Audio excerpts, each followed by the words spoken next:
नमस्कार दोस्तों, आइए जानते हैं बिहार के नगर पंचायत जिला क्षेत्र के ताजा और बड़ी खबरें। केंद्र सरकार और बिहार के मुख्यमंत्री श्री नीतीश कुमार जी ने वर्तमान समय 2026 में कौन कौन से नए योजना और कौन कौन से नए बड़े नियम ला रहे हैं, एक एक करके विस्तार से आपको हम बताने जा रहे हैं, साथ ही साथ देश दुनिया के अपडेट। तो दोस्तों, वीडियो को अगर आप सब्सक्राइब नहीं कर रहे हैं तो वीडियो को सब्सक्राइब कर लीजिए, चैनल को एक लाइक कर दीजिए और दोस्त अपने रिश्तेदारों को भी शेयर कर दीजिए ताकि एक भी नए योजना और नए नियमों के बारे में उनसे भी छूट न जाए। आप यह वीडियो किस जिला किस शहर से देख रहे हैं कमेंट करके बताइए। तो चलिए देखते हैं अगली बड़ी खबर।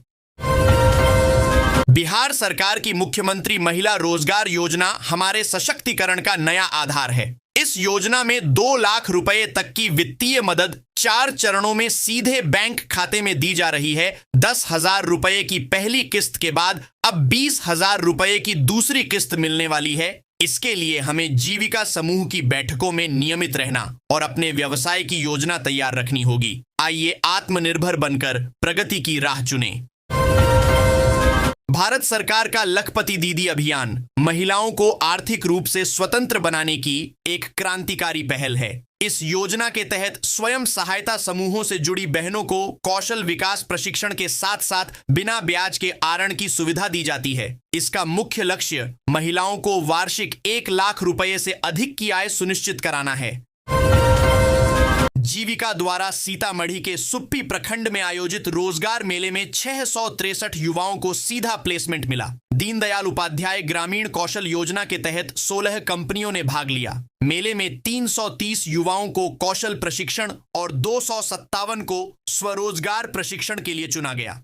कुल 1867 युवाओं ने पंजीकरण कराया, जिससे ग्रामीण युवाओं को स्थानीय स्तर पर रोजगार के अवसर मिले। आज के समय में बिजली की बढ़ती कीमतों से राहत पाने के लिए प्रधानमंत्री सूर्य घर मुफ्त बिजली योजना एक क्रांतिकारी कदम है। इसका मुख्य उद्देश्य मध्यम और निम्न आय वाले परिवारों के बिजली बिल को शून्य करता है। इस योजना के तहत आपके घर की छत पर सौर ऊर्जा संयंत्र लगाए जाते हैं, जिसके लिए सरकार भारी सब्सिडी दे रही है। इससे न केवल आपको 300 यूनिट तक मुफ्त बिजली मिलेगी, बल्कि अतिरिक्त बिजली को आप सरकार को बेचकर कमाई भी कर सकते हैं। बदलते मौसम की मार अब पोल्ट्री फार्मिंग पर भी पड़ने लगी है, जिससे मुर्गियों की सेहत और अंडा उत्पादन दोनों प्रभावित हो रहे हैं। रायबरेली के पशु चिकित्सा अधिकारी डॉक्टर इंद्रजीत वर्मा ने मुर्गी पालकों को आगाह किया है कि बसंत पंचमी के बाद तापमान में होने वाला बदलाव मुर्गियों के लिए घातक हो सकता है। छोटे चूजों को सर्दी, खांसी और वायरल बीमारियों से बचाने के लिए शेड का तापमान बनाए रखना और सही खानपान देना बेहद जरूरी है। केंद्र सरकार ने बिहार में 19 नए केंद्रीय विद्यालयों की स्थापना के लिए 2135.85 करोड़ रुपए स्वीकृत किए हैं। इससे राज्य के 30,000 छात्रों को लाभ मिलेगा और बिहार में केंद्रीय विद्यालयों की कुल संख्या 35 हो जाएगी। मधुबनी सहित कई जिलों में भूमि चयन का कार्य पूरा हो गया है। इन विद्यालयों में 1520 सीटें होंगी, जिनमें आरटी और आरक्षित वर्गों के लिए प्रावधान है, जिससे शिक्षा का विस्तार होगा। रेल प्रशासन ने होली के अवसर पर डिब्रूगढ़ से झंझारपुर तक एक विशेष ट्रेन चलाने की घोषणा की है, जो फारबिसगंज के रास्ते चलेगी। यह ट्रेन 17 फरवरी से 1 अप्रैल तक कुल 7 ट्रिप लगाएगी, जिससे पूर्वोत्तर भारत से सीमांचल और मिथिलांचल के लिए सीधी रेल सेवा की पुरानी मांग पूरी होगी।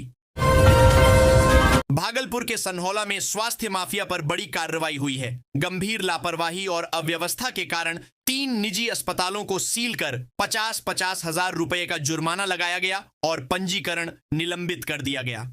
रिमझिम क्लिनिक में जंग लगे उपकरणों से सर्जरी, लाइफ केयर हॉस्पिटल के ओटी में वॉशिंग मशीन और वर्षा बेबी केयर में डॉक्टर पाराकर्मी नदारद मिले।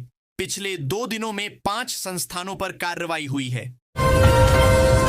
बिहार सरकार ने पिछले 2 महीनों में फैंसी वाहन नंबरों की ई नीलामी से लगभग 6 करोड़ रुपए का राजस्व अर्जित किया है।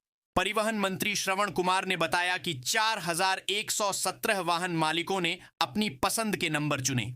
पटना इस सूची में सबसे आगे रहा, जिसने 2.46 करोड़ रुपए खर्च किए, जबकि खगड़िया और शिवहर में सबसे कम दिलचस्पी देखी गई।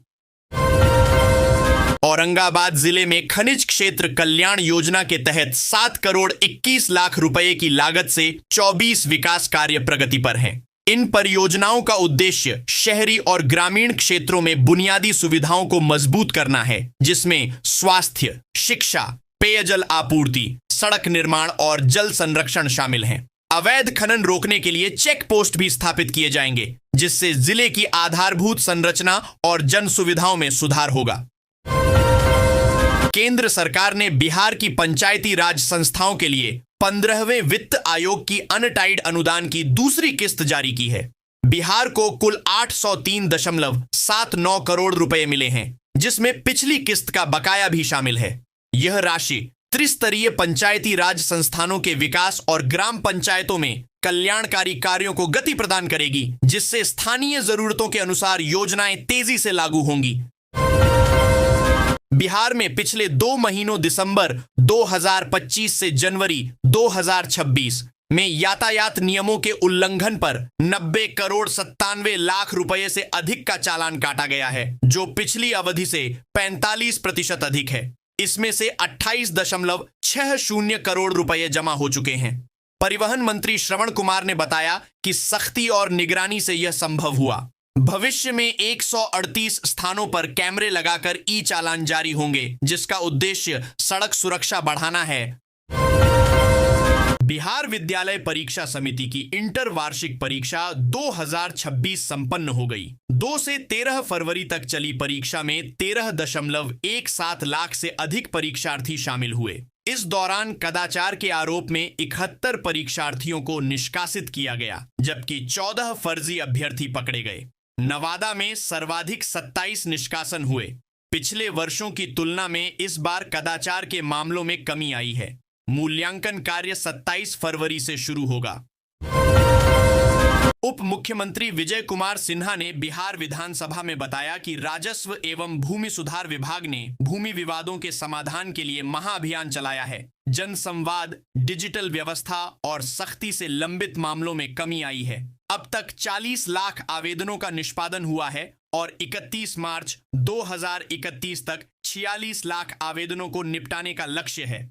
भूमि सुधार जन कल्याण संवाद अब जिलावार आयोजित होगा, जिससे भूमि संबंधी समस्याओं का त्वरित समाधान हो सके। बिहार सरकार और गेट्स फाउंडेशन ने स्वास्थ्य, पोषण, कृषि और ग्रामीण विकास में तकनीकी सहयोग के लिए अपनी साझेदारी को अगले 5 वर्षों के लिए नवीनीकृत किया है। यह समझौता अप्रैल 2026 से प्रभावी होगा, जिसका उद्देश्य बिहार के स्वास्थ्य तंत्र को संस्थागत रूप से मजबूत करना है। इसमें मातृ एवं शिशु स्वास्थ्य, टीकाकरण, पोषण सुधार और डिजिटल स्वास्थ्य प्रबंधन पर विशेष ध्यान दिया जाएगा, जिससे 2030 तक सतत विकास लक्ष्यों की प्राप्ति में तेजी आएगी। बिहार में 1 जुलाई से 213 नए डिग्री महाविद्यालयों में पढ़ाई शुरू होगी। ये कॉलेज उन प्रखंडों में खुलेंगे जहां पहले कोई डिग्री कॉलेज नहीं था। शुरुआत में कला संकाय के मुख्य विषयों की पढ़ाई होगी, बाद में विज्ञान और वाणिज्य भी शामिल होंगे। उच्च शिक्षा विभाग ने भवनों के चयन और शिक्षकों की नियुक्ति/प्रतिनियुक्ति के निर्देश दिए हैं। साथ ही यूजीसी मानदंडों का पालन सुनिश्चित करने को कहा है। बिहार में पछुआ हवाओं के कारण मौसम शुष्क रहेगा, जबकि पटना सहित 19 जिलों में तापमान में गिरावट दर्ज की गई है। मौसम में उतार चढ़ाव जारी है। सुबह शाम हल्की ठंड महसूस हो रही है। 2 दिनों में बंगाल की खाड़ी में कम दबाव का क्षेत्र बनने से तराई इलाकों में कोहरा छाने की संभावना है। पटना का न्यूनतम तापमान 15 वर्षों में सर्वाधिक 15.7 डिग्री सेल्सियस रहा। पटना विश्वविद्यालय छात्र संघ चुनाव के लिए नई गाइडलाइंस जारी की गई हैं। अब प्रत्याशी और उनके 4 समर्थक ही प्रचार कर सकेंगे। सभी के लिए पहचान पत्र अनिवार्य होगा। महिला कॉलेजों में अधिकतम 5 लोगों को ही प्रवेश मिलेगा। आचार संहिता उल्लंघन पर उम्मीदवारी रद्द हो सकती है। कुलपति ने निष्पक्ष और शांतिपूर्ण चुनाव सुनिश्चित करने पर जोर दिया। मतदान केंद्रों की संख्या भी बढ़ाई गई है। पटना के मनोचिकित्सकों ने बोर्ड परीक्षाओं के तनाव से निपटने के लिए छात्रों और अभिभावकों को महत्वपूर्ण सलाह दी है। विशेषज्ञों का कहना है कि हल्का तनाव प्रदर्शन सुधारता है, लेकिन अत्यधिक तनाव एकाग्रता भंग कर सकता है।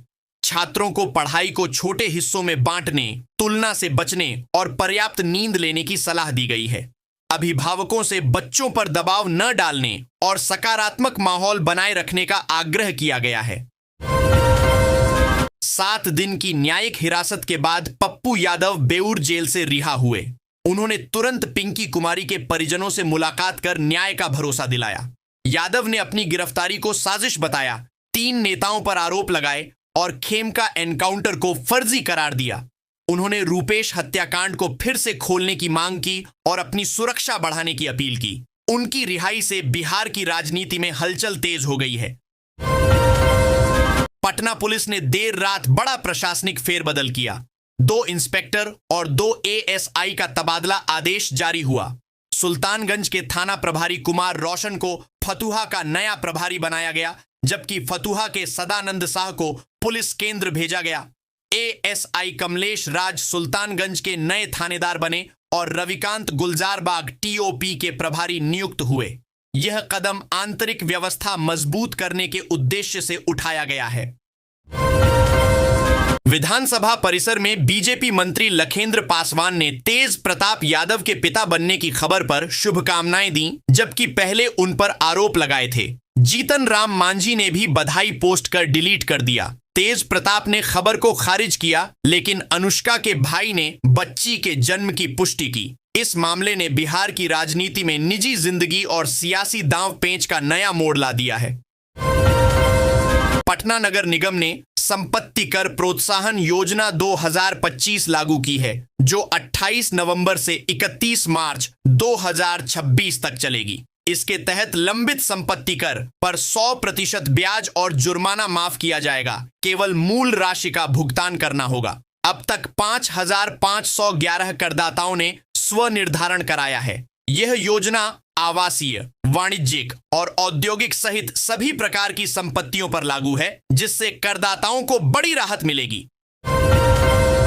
बिहार बोर्ड की मैट्रिक परीक्षा 17 से 25 फरवरी 2026 तक होगी। इसी दिन से सीबीएसई 10वीं की परीक्षा भी शुरू होगी। छात्रों को समय पर केंद्र पहुंचने, एडमिट कार्ड साथ रखने और अनुशासन बनाए रखने की सलाह दी गई है। बोर्ड ने सुरक्षा के पुख्ता इंतजाम किए हैं। विशेषज्ञों ने तनाव मुक्त रहकर योजनाबद्ध रिवीजन, पर्याप्त नींद और सकारात्मक सोच के साथ परीक्षा देने के सुझाव दिए हैं। पटना के पीएमसीएच में कई महत्वपूर्ण ब्लड जांचें अब सप्ताह में केवल 3 दिन, सोमवार, बुधवार, शुक्रवार होंगी। इससे मरीजों को इलाज में देरी और आर्थिक बोझ का सामना करना पड़ रहा है, खासकर ग्रामीण क्षेत्रों से आने वालों को। अस्पताल अधीक्षक ने इस मामले की समीक्षा कर समस्या के समाधान का आश्वासन दिया है, जिसका मुख्य कारण संसाधनों और मानव संसाधन की कमी बताई जा रही है। फुलवारी शरीफ में एसटीएफ और स्थानीय पुलिस ने संयुक्त कार्रवाई में एक अंतर जिला डकैत गिरोह के 4 कुख्यात सदस्यों को गिरफ्तार किया। अपराधी हथियारों से लैस होकर बड़ी वारदात को अंजाम देने की फिराक में थे और पुलिस को कुचलने का प्रयास किया। पुलिस ने 2 पिस्तौल, 1 कट्टा, कारतूस और स्कॉर्पियो वाहन बरामद किया। यह गिरोह बिहार के 15 जिलों में सक्रिय था, जिनकी गिरफ्तारी से एक बड़ी घटना टल गई। नालंदा मेडिकल कॉलेज अस्पताल एनएमसीएच के शिशु रोग विभाग से 8 फरवरी को भर्ती 4 वर्षीय बच्चा और उसकी मां 11 फरवरी की शाम लापता हो गए। पति श्याम कुमार यादव ने पुलिस को सूचना दी है। अस्पताल के सीसीटीवी फुटेज खंगाले जा रहे हैं। पुलिस जांच में जुटी है कि मां बच्चे को लेकर 4 पहिया वाहन से कहां गई। पटना में एक नाबालिग लड़की की गुमशुदगी पर पुलिस के असंवेदनशील रवैये से नया विवाद खड़ा हो गया है।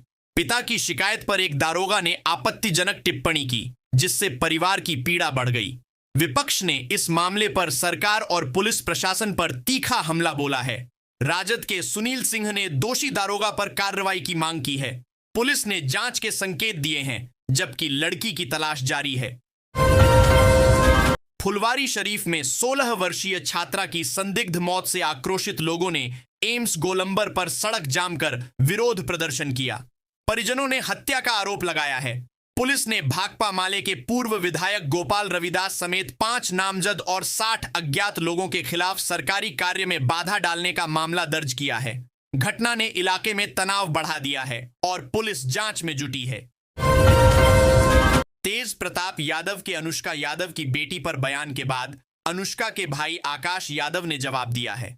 उन्होंने तेज प्रताप के आरोपों को खारिज करते हुए कहा कि वे परिवार के खिलाफ कुछ नहीं कहेंगे। आकाश ने अफवाहों से बहन के चरित्र को खराब करने की निंदा की और बताया कि वे कानूनी कार्रवाई करेंगे। आरा जिले की 56,000 महिलाओं को मुख्यमंत्री महिला रोजगार योजना के तहत 10-10 हजार रुपए की आर्थिक सहायता मिलेगी। यह राशि सोमवार को उनके बैंक खातों में अंतरित की जाएगी, जो त्योहारों के मौसम में महाशिवरात्रि और होली का तोहफा है। इस योजना का उद्देश्य महिलाओं को स्वरोजगार के लिए प्रोत्साहित कर आर्थिक रूप से सशक्त बनाना है। अब तक जिले में 2.10 लाख महिलाओं को लाभ मिल चुका है। उप मुख्यमंत्री सम्राट चौधरी ने बिहार के अपराधियों को सख्त चेतावनी दी है। कहा है कि वे या तो सुधर जाएं या नेपाल भाग जाएं। सरकार अपराध के खिलाफ कोई नरमी नहीं बरतेगी और कड़ी कार्रवाई करेगी। उन्होंने बिहार अपराध नियंत्रण विधेयक का जिक्र किया। चौधरी ने किसानों के लिए पंजीकरण और 1.70 करोड़ उपभोक्ताओं के 0 बिजली बिल जैसी जनहितकारी नीतियों पर भी प्रकाश डाला। उन्होंने पूर्वी चंपारण में चीनी मिलों, सड़कों और हवाई अड्डों के विकास कार्यों की भी घोषणा की। रक्सौल हवाई अड्डा निर्माण परियोजना को गति देने के लिए पूर्वी चंपारण में विशेष मुआवजा शिविर आयोजित किया गया। चंदुली, चिकनी और भरतमही मौजा के रैयतों के लिए लगे इस शिविर में 20 लोगों ने आवेदन जमा किए। जिला भू अर्जन पदाधिकारी अरुण कुमार की अध्यक्षता में प्रशासन ने रैयतों को पारदर्शी और समयबद्ध मुआवजा भुगतान का आश्वासन दिया। इसका उद्देश्य हवाई अड्डा निर्माण कार्य को बिना बाधा आगे बढ़ाना है। उप मुख्यमंत्री विजय कुमार सिन्हा ने बताया कि बिहार फार्मर रजिस्ट्री अभियान में 50% पंजीकरण का लक्ष्य हासिल कर लिया गया है। इस उपलब्धि के लिए राज्य को केंद्र सरकार से 450 करोड़ रुपए की दूसरी किस्त प्रोत्साहन के रूप में मिलेगी। कुल 85.53 लाख पीएम किसान लाभार्थियों में से 43 लाख से अधिक किसानों का पंजीकरण हो चुका है। वैशाली जिला 102% उपलब्धि के साथ अव्वल रहा। सिवान में मुफस्सिल थाना क्षेत्र के छोटपुर बाईपास पर पुलिस ने कफ सिरप लदी गाड़ी लूटने की योजना बना रहे 3 बदमाशों को गिरफ्तार किया। गुप्त सूचना पर हुई छापेमारी में उनके पास से 1 कट्टा, 2 गोली और 3 मोबाइल बरामद हुए। 2 बदमाश फरार हो गए। गिरफ्तार विशाल शर्मा, रविरंजन पटेल और नीतीश कुमार आर्थिक तंगी के कारण इस वारदात को अंजाम देने की फिराक में थे। बिहार में वाहन मालिक फैंसी नंबर प्लेटों पर भारी खर्च कर रहे हैं। पिछले 2 महीनों में 4117 फैंसी नंबर प्लेट जारी हुए, जिससे परिवहन विभाग को लगभग 6 करोड़ रुपए का राजस्व मिला। पटना के लोगों में इसका क्रेज सबसे अधिक है, जहां अकेले 2.5 करोड़ रुपए खर्च किए गए। ई नीलामी के माध्यम से पारदर्शी आवंटन सुनिश्चित किया जा रहा है, जिसमें प्रीमियम नंबरों के लिए 1 लाख रुपए तक शुल्क लगता है। भागलपुर स्टेशन पर भीड़ नियंत्रण के लिए जल्द ही नई सर्कुलेशन व्यवस्था लागू होगी। अब यात्रियों को ट्रेन चलने से 30 मिनट पहले ही प्लेटफॉर्म पर प्रवेश मिलेगा। रिजर्व और अनरिजर्व यात्रियों के लिए अलग नियम होंगे, जिसमें 30 मिनट से अधिक वेटिंग टाइम वाले यात्रियों को होल्डिंग एरिया में रुकना होगा। बेतिया राज की भूमि पर वर्षों से चले आ रहे अवैध कब्जे के खिलाफ नरकटियागंज प्रशासन सख्त हो गया है। लगभग 800 अतिक्रमणकारियों की पहचान की गई है, जिनमें सर्वाधिक नगर परिषद क्षेत्र से हैं। अंचलाधिकारी सुधांशु शेखर के अनुसार नोटिस भेजने की प्रक्रिया तेज कर दी गई है और जल्द ही अतिक्रमण हटाने की कार्रवाई शुरू होगी। प्रशासन ने स्पष्ट किया है कि सरकारी भूमि पर अवैध कब्जा बर्दाश्त नहीं किया जाएगा, जिससे अतिक्रमणकारियों में हड़कंप है। सीबीआई ने पटना में नीट छात्रा दुष्कर्म हत्या मामले की जांच संभाली। टीम ने चित्रगुप्त नगर स्थित गर्ल्स हॉस्टल का दौरा कर 3 घंटे गहन पड़ताल की। उन्होंने छात्रा के कमरे की तलाशी ली, सामान जब्त किया और एसआईटी से सीसीटीवी फुटेज की जानकारी ली। सीबीआई यह पता लगा रही है कि छात्रा हॉस्टल कैसे पहुंची, कब तबीयत बिगड़ी और उसे किन अस्पतालों में ले जाया गया। पिछले 20 वर्षों में बिहार में सरकारी सेवकों की संख्या लगभग तिगुनी होकर 9.5 लाख हो गई है। इससे वेतन मद में खर्च 13 गुना बढ़कर 70,220 करोड़ रुपए अनुमानित है, जिससे राजकोष पर भारी दबाव पड़ा है। परिणामतः नए वित्तीय वर्ष के लिए पूंजीगत व्यय में कटौती करनी पड़ी है। सरकार की बम्पर नियुक्तियों के कारण यह वृद्धि जारी रहने की उम्मीद है। भागलपुर के अजगैवीनाथ धाम में नमामि गंगे परियोजना के तहत 14 करोड़ रुपए की लागत से बना सीढ़ी घाट उपेक्षा का शिकार है। पिछले बांट के बाद घाट पर 4-5 फीट गाद जम गई है, जिससे श्रद्धालुओं को स्नान करने में भारी परेशानी हो रही है। नगर परिषद के प्रयास के बावजूद सफाई नहीं हो पाई है, जिससे महाशिवरात्रि जैसे पर्वों पर भी असुविधा बनी हुई है। बिहार के मुख्यमंत्री नीतीश कुमार के पुत्र निशांत कुमार के सक्रिय राजनीति में आने की मांग तेज हो गई है। गया दौरे पर जदयू कार्यकर्ताओं ने उनका भव्य स्वागत किया और उन्हें भविष्य का नेता बताया। निशांत ने दशरथ मांझी की प्रतिमा पर माल्यार्पण किया, उनके पुत्र से आशीर्वाद लिया और विष्णुपद मंदिर में पूजा अर्चना की। मार्च के बाद बिहार में जमीन खरीदना महंगा हो सकता है, क्योंकि भू निबंधन विभाग मिनिमम वैल्यू रजिस्टर बढ़ाने की तैयारी में है। एमवीआर बढ़ने से निबंधन शुल्क में वृद्धि होगी, जिससे खरीदारों पर सीधा वित्तीय बोझ पड़ेगा। हालांकि इससे सरकारी राजस्व बढ़ेगा। दरभंगा के सहायक निबंधन महानिरीक्षक ने बिरौल सहित अन्य कार्यालयों को एमवीआर पुनरीक्षण की प्रक्रिया शीघ्र पूरी करने का निर्देश दिया है। बक्सर में मेडिकल कॉलेज के बाद अब आयुध कारखाना भी खुलेगा, जिससे जिले में विकास के नए द्वार खुलेंगे। सदर विधायक आनंद मिश्रा ने केंद्रीय और बिहार बजट पर विचार साझा करते हुए बताया कि बिहार का बजट 3.47 लाख करोड़ रुपए से अधिक है, जो 14.9% की अनुमानित विकास दर दर्शाता है। बजट में कृषि, एक्सप्रेसवे, आवास, महिला सशक्तिकरण और युवाओं के लिए रोजगार पर जोर दिया गया है। बगहा सेमरा मुख्य मार्ग के चौड़ीकरण और मजबूतीकरण का कार्य 63.94 करोड़ रुपए की लागत से शुरू हो गया है। उज्जैन इंजीकॉन द्वारा संचालित इस परियोजना में 14 किलोमीटर सड़क के साथ एक उच्च स्तरीय आरसीसी पुल और नाली निर्माण भी शामिल है। यह कार्य स्थानीय लोगों के लिए आवागमन को सुगम बनाएगा, दुर्घटनाओं को कम करेगा और गन्ना सीजन में होने वाली परेशानी से राहत देगा। मुख्यमंत्री नीतीश कुमार शनिवार सुबह सुबह नवादा पहुंचे। उन्होंने अपने ड्रीम प्रोजेक्ट गंगा जल उद्वह योजना के तहत मोतनाजे डैम पहुंचकर चल रहे कार्यों का जायजा लिया। यह द्वारा 7 निश्चय योजना के तीसरे चरण के तहत हुआ।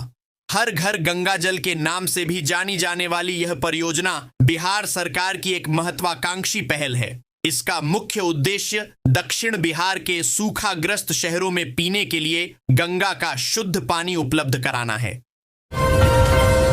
तमन्ना मलिक ने बताया कि 3 साल पहले उन्होंने अमन त्यागी से शादी के लिए भगवान शिव से मन्नत मांगी थी। उन्होंने कहा था कि अगर अमन से उनकी शादी हो जाएगी तो वह हरिद्वार से कांवड़ लाकर संभल के क्षेमनाथ तीर्थ पर जलाभिषेक करेंगी। भगवान शिव की कृपा से उनकी मन्नत पूरी हो गई। तमन्ना को 2 बेटे भी हुए। अब संकल्प को पूरा करने के लिए तमन्ना हरिद्वार से कांवड़ उठाकर संभल के लिए चल पड़ी हैं। लखीसराय में जिला प्रशासन ने मुंगेर मोकामा ग्रीनफील्ड 4 लेन परियोजना के भूमि सर्वेक्षण कार्य में तेजी लाने के लिए कड़ा रुख अपनाया है। जिलाधिकारी मिथिलेश मिश्र ने बैठक कर संबंधित अधिकारियों को निर्धारित समय सीमा में सर्वे पूरा करने का निर्देश दिया। पिपरिया और चानन में सर्वे पूरा हो चुका है, जबकि सूर्यगढ़ा में लंबित कार्य पर नाराजगी व्यक्त की गई। यह परियोजना क्षेत्रीय विकास और व्यापार के लिए महत्वपूर्ण मानी जा रही है। सिलाव में 12 करोड़ की लागत से 5 मंजिला अत्याधुनिक खेल भवन सह व्यायामशाला का निर्माण शुरू हो गया है। यह राजगीर के बाद सिलाव को क्षेत्रीय खेल केंद्र के रूप में विकसित करेगा। इसमें gym, meeting room, multipurpose hall जैसी आधुनिक सुविधाएं होंगी। 10.26 करोड़ की अतिरिक्त राशि सुरक्षा व सुविधा के लिए स्वीकृत हुई है। पूर्वी चंपारण जिले के रहने वाले बाल किशुन राम ने अपनी पत्नी शारदा देवी के निधन के बाद उनकी स्मृति में 65 फुट ऊंचा भव्य मंदिर बनाया है।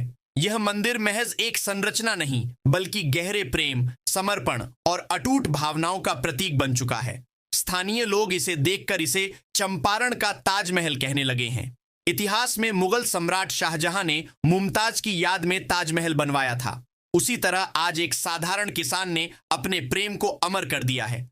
इस मंदिर का वीडियो सोशल मीडिया पर तेजी से वायरल हो रहा है। आज के समय में हर कोई चाहता है कि वह अपने घर पर रहकर ही कोई ऐसा काम शुरू करे जिससे अच्छी खासी कमाई हो सके। अगर आप भी नौकरी की चिक-चिक से दूर अपना खुद का बिजनेस शुरू करना चाहते हैं तो मशरूम की खेती आपके लिए सबसे बेहतरीन ऑप्शन हो सकती है। इसे सफेद सोना भी कहा जाता है क्योंकि इसमें बहुत कम लागत में ज्यादा मुनाफा होता है। सबसे अच्छी बात यह है कि इस बिजनेस को शुरू करने के लिए आपको किसी बड़ी जमीन या बहुत सारे पैसों की जरूरत नहीं है, बल्कि आप अपने घर के एक छोटे से खाली कमरे से भी इसकी शुरुआत कर सकते हैं। यह बिजनेस आपको घर बैठे लखपति बना सकता है। संभल की तमन्ना मलिक बुर्के में हरिद्वार से कांवड़ लाकर चर्चा में है। उनका वीडियो वायरल होने के बाद उन्होंने कहा कि अमन त्यागी से शादी की मन्नत पूरी होने पर कांवड़ उठाई। महाशिवरात्रि पर वे छैमनाथ मंदिर में जलाभिषेक करेंगी।